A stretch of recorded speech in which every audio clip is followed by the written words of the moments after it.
भैया कोई भैया नहीं है आपके। भाई तू? कोई भाई भाई नहीं है आपका, गद्दार है गद्दार।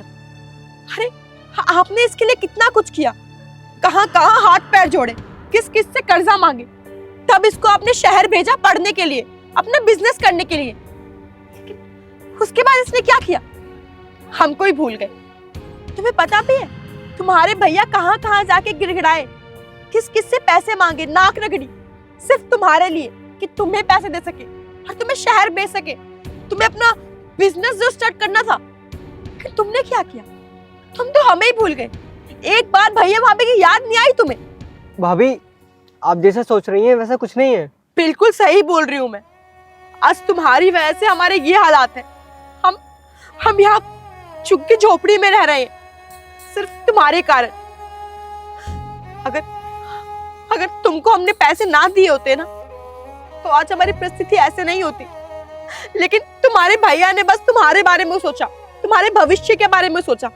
लेकिन तुमने क्या किया, तुम तो शहर जाके मुझे भूल गए, अपने भैया को भूल गए, और अब इतने सालों बाद आए हो लौट कर। अब क्या चाहिए तुम्हें, अब क्या मांगना आए हो हमसे तुम? अब मेरी बात तो सुनिए। अरे क्या बात सुनूं मैं तेरी? मैंने अपना घर गिरवी रखकर तुझे बाहर पढ़ने के लिए भेजा, बिजनेस करने के लिए, ताकि तू कुछ बन सके। हम तो कुछ बन नहीं पाए, तो सोचा कि तेरा सपना तो कम से कम पूरा हो।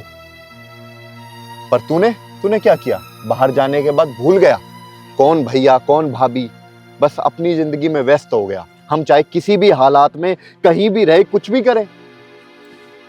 और अब याद आई है तुझे, मम्मी पापा ने जाने से पहले कहा था कि अपने छोटे भाई का ध्यान रखना। मैंने तुझे अपने बच्चे की तरह रखा, सब कुछ तेरे लिए गिरवी रख दिया, और आज मैं इस हालात में हूं। और तूने अपने भाई के प्यार का ये सिला दिया। भागा नहीं था भैया, शहर गया था पैसे कमाने के लिए। अरे बस करो, हमें सब पता है तुम क्या करने गए थे, क्या करने नहीं गए थे। हमें मत बताओ। और तुम आज यहाँ आए हो सिर्फ अपने मतलब के लिए। तुम्हें और पैसे चाहिए होंगे, लेकिन नहीं, हमारे पास और पैसे नहीं है। ले देखिए, हमारे पास अब ये झोपड़ी है जहाँ हम रह रहे हैं। अब तुम क्या चाहते हो कि तुम्हारा भाई अपने आप को बेच दे पैसों के लिए? हाँ भैया, आपको परेशान होने की जरूरत नहीं है। आपने जिससे कर्जा लिया है ना, सबके पैसे चुका देंगे हम। अरे तू क्या कर्जा चुकाएगा? और तू ही बता, किस चीज की कमी थी हमारे पास? गाड़ी बंगला सब कुछ तो था, सब कुछ तेरे चक्कर में बिक गया और तू भाग गया। अरे इतना सब कुछ अगर किसी और के लिए किया होता ना, तो कम से कम साथ तो निभाता, तेरी तरह भागता नहीं। भैया ऐसी बात नहीं है। आपने जो मुझे पैसे दिए थे, मैं उसको लेके शहर गया था। मैंने बिजनेस किया, पर उस बिजनेस में मुझे सिर्फ लॉस हुआ, तो मैं किस मुंह से आता आपके पास? और भैया फिर मैंने मार्केट से पैसा उठाया और मैंने नया बिजनेस स्टार्ट किया, और उसमें इतना फ़ायदा हुआ कि आज मेरे पास फिर से सब कुछ है। नया घर है, नई गाड़ी है। और उस पैसों की चकाचौंध में मैं इतना खो गया कि मैं अपने भैया भाभी को ही भूल गया। मेरे पास सब कुछ था, पर परिवार नहीं था। इतना बड़ा घर तो था, लेकिन उस घर में कोई प्यार करने वाला ही नहीं था।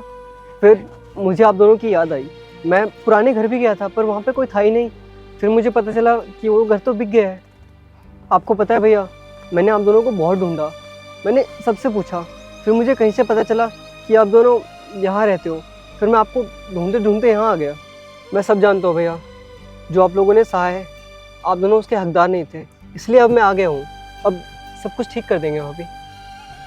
अब मैं सब कुछ ठीक कर दूँगा और आप दोनों को अपने साथ शहर ले जाऊँगा। और आप दोनों ने जिन दिन से कर्जा ले रखा है, वो सब मैं चुका दूँगा, और फिर हम सब शहर चलेंगे।